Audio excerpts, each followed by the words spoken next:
Joining us now, proud mom Brooke Shirley, independent journalist and the mom of Nick Shirley. Also with us this morning, investigative journalist Christian Hartsock. Good morning to both of you. Thanks for being with me. Morning. So, Brooke, let's start with you. You were there right alongside your son during those initial investigations into the fraud in Minnesota.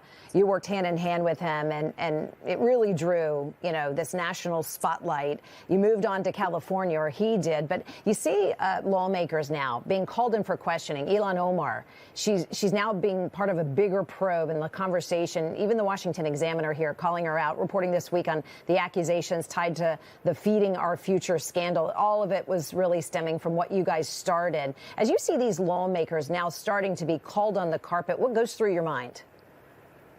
As I see these lawmakers, a lot of them said that they didn't even read the bill. They don't know what the bill is. And if that doesn't show you that they're a little bit fraudulent, I don't know what does, because it says that lawmakers are signing off on things that they are not even reading or completely understanding. They're just signing off on it and going along with the narrative. That to me is very disturbing.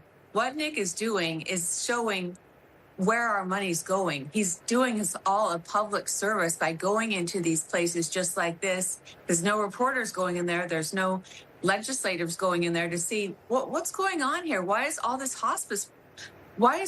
money going towards hospice care in this certain area in LA? It's kind of weird, isn't it? But no one's looking into it except Nick Shirley. And now they want to stop him because he's doing their job.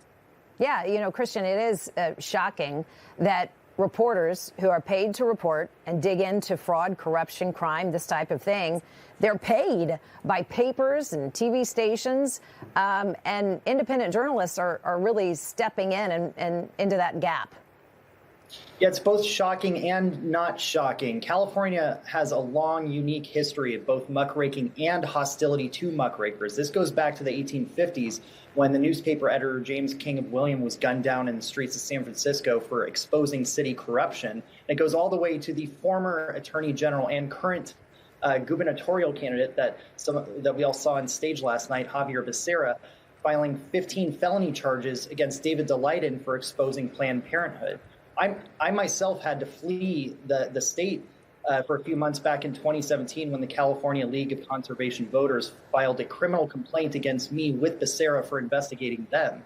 So California is the Wuhan lab of leftist political corruption and cover-up. And the reason they're trying to ban muckraking is the same reason we need muckraking in the state now more than ever. I have a lot of local, in my community, local lawmakers who say, Shannon, 10 years ago, we'd hold a county commission meeting, a city commission meeting, and it'd be packed with journalists. Half the room was journalists. Now we hold these meetings across the country, to your point, Christian, and no press shows up at all. What's happening in our communities is just so vastly underreported. In California, Brooke, to your point, your son is here in this video, these clips. Here he's talking to a few of the healthcare workers, or those alleged healthcare workers, those firms that were, outed.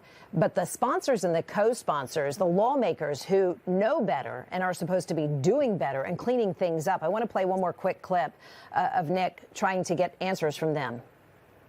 I don't think that this bill violates the First Amendment. I mean, really? that's the whole purpose. We have ledge counsel and ledge attorneys that talk with us about this. Constitutionality is really important to the work. So your bill criminalizes publication of images recorded in public. Do you believe the government has the right to punish journalists for filming in public space? No, I think that is a complete misinterpretation of actually the piece of legislation. So the lawmakers, Brooke, are literally telling your son, no, this doesn't block the First Amendment at all. It does block the First Amendment because it's saying if you go and investigate, if you talk to someone on public property, the person that you're speaking to and you're saying might be fraudulent, they could literally come after you and silence you. They want to silence independent journalists because we're the ones doing their job now. We are doing the job. And what is funny about this is Gavin Newsom said at first when Nick's video came out, there's no fraud here. Then he admits, there's a little bit of fraud. Then the Attorney General comes on and says, we've been on fraud since 1979. We're experts at this. And then a couple days later, what do? They come up with this bill. The Attorney General's wife comes up with this bill because they're afraid of independent journalists actually going in there and finding out what is going on. And it's a money trail, too, that I think they're a little bit worried about. Because I'm wondering, are they all benefiting from this, too? You know, your guts worked in the past, Brooke. Run with it. We can't wait to see what you find.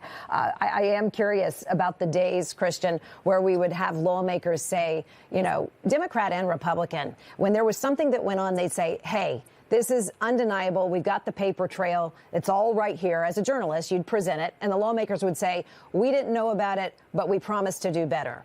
It is absolutely the polar opposite happening in the state of California anywhere, and you're saying elsewhere where you've covered as well.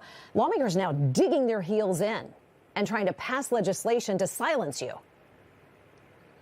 Well, their problem is with the craft of journalism itself. George Orwell said that journalism is printing something that someone does not want printed. Everything else is public relations. What California politicians are used to is public relations. You saw Katie Porter's, shocked, outraged reaction to that reporter just for asking her a basic question. They're not used to journalism. They're not used to being actually confronted with non-pre-scripted questions that they're not ready for. Gavin Newsom, his entire campaign, he's been very hostile to any journalists who have actually done the job of journalism. And you're noticing the way they're reacting to Nick up in Sacramento with hostility and, frankly, ignorance. Some of them actually don't know probably what he's talking because they haven't read. They don't do their jobs. And we have to do the jobs of their jobs for them.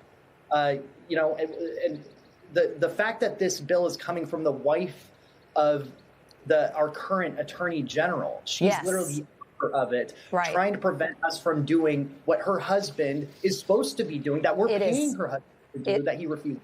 It is deeply disturbing. The very underpinning of our democracy counts on a free press. Brooke, Shirley, Christian Hartsock, thank you for being here.